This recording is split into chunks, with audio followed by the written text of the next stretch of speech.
안녕하십니까. 호주 윤수영 변호사의 생생법률 만화입니다. 오늘은 꽃뱀 이야기를 한번 해볼까 합니다.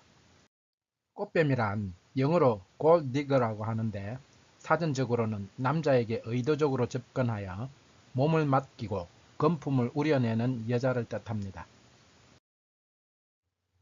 꽃뱀 관련 피해자로 저를 찾아온 의뢰인들은 대부분 젊은 사업가들이었습니다.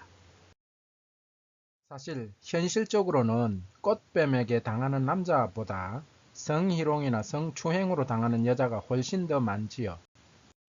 한 무역회사 여직원이 임신을 하게 되자 아버지가 딸에게 범인이 대체 누구냐고 추궁했지요.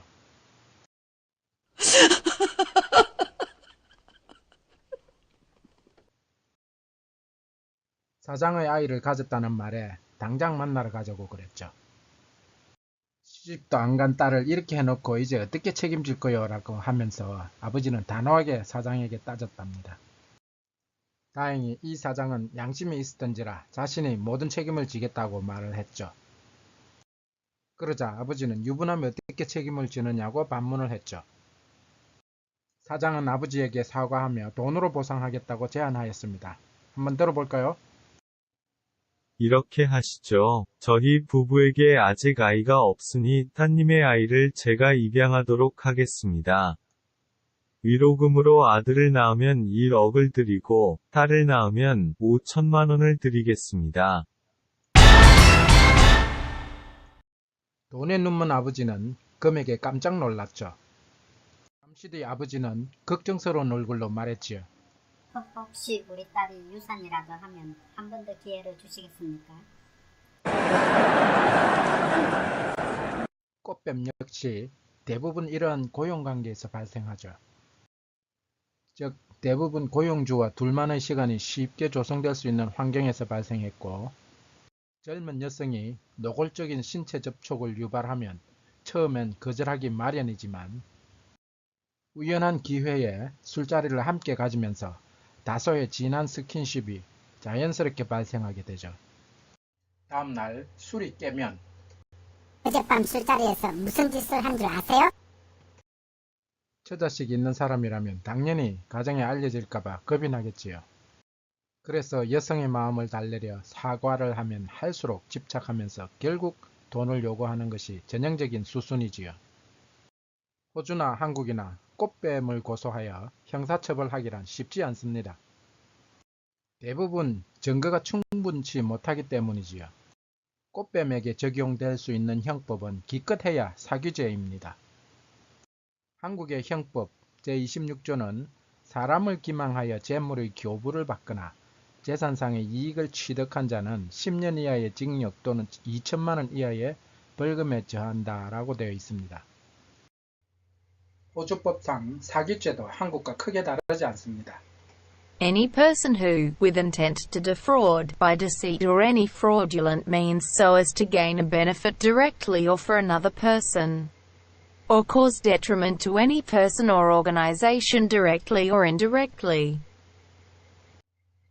한글로 번역하자면 사취할 목적을 가지고 기망 또는 사기적 수단에 의하여 직접 이익을 얻거나 타인이 혜택을 얻도록 하거나 개인이나 단체에게 직접 또는 간접적으로 손해를 입힌 자로 규정하고 있습니다.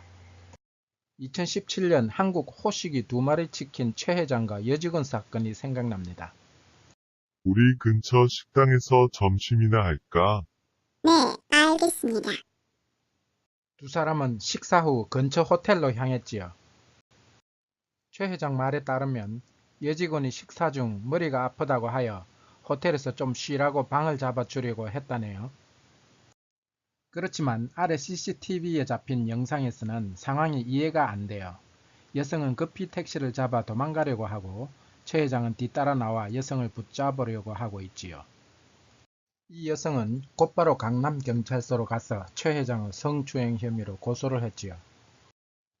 결국 최 회장은 강남경찰서에 피의자 신분으로 출석했지요. 경찰서에서 최 회장은 여직원이 꽃뱀이었고 오히려 돈을 목적으로 자신을 유혹했다고 주장했습니다. 잘만 하면 가해자와 피해자가 뒤바뀔 수 있다고 믿었겠지요. 사실 과거 사건으로 비춰보면 돈 있고 힘 있는 사람들, 가해자와 피해자를 바꾸는 것은 그리 어려운 일이 아니었죠.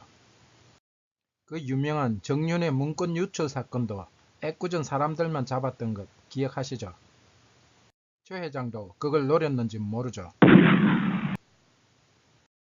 그러나 경찰의 공정한 판단으로 결국 최 회장이 성추행한 것으로 판명이 났지요.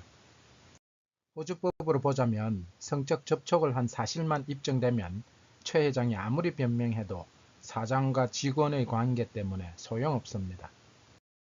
비록 성범죄의 피해자가 순순히 성행위에 응했다 하더라도 피해자가 나중에 피해 신고를 하면 피해자가 동의했다고 하거나 사실을 부인하겠지요. 그러나 두 사람 관계가 피해자에게 영향을 미칠 만한 관계라면, 즉 의사와 환자, 교수와 학생, 검사와 피의자 등과 같은 관계라면 진정한 동의라고 볼 수 없다는 것이지요. 이러한 관계로 사실 여부를 추정하는 것을 호주법에서는 부동의 추정이라고 합니다. 영어로는 presumption of non-consent라고 하지요. 2016년 초 호주의 한 고등학교에서 일어났던 일입니다. 25세의 젊은 미혼남 선생이 부임하자 여학생들로부터 많은 관심을 받았지요.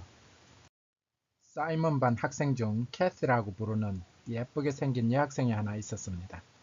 캐시는 사이먼을 잘 따랐지요. 어느 날 사이먼이 캐시에게 집에 가서 선생님을 좀 도와달라고 했는데 캐시야 마다할 일이 없었겠지요. 두 사람은 사이먼 집에서 서로 사랑에 빠지게 되었지요. 남녀 관계란 처음이 어렵지 한번 길이 나면 일사천리인 것 알죠? 이후 약 1년 가까이 거짓을 하다가 결국 캐시 부모에게 덜미를 잡혔지요.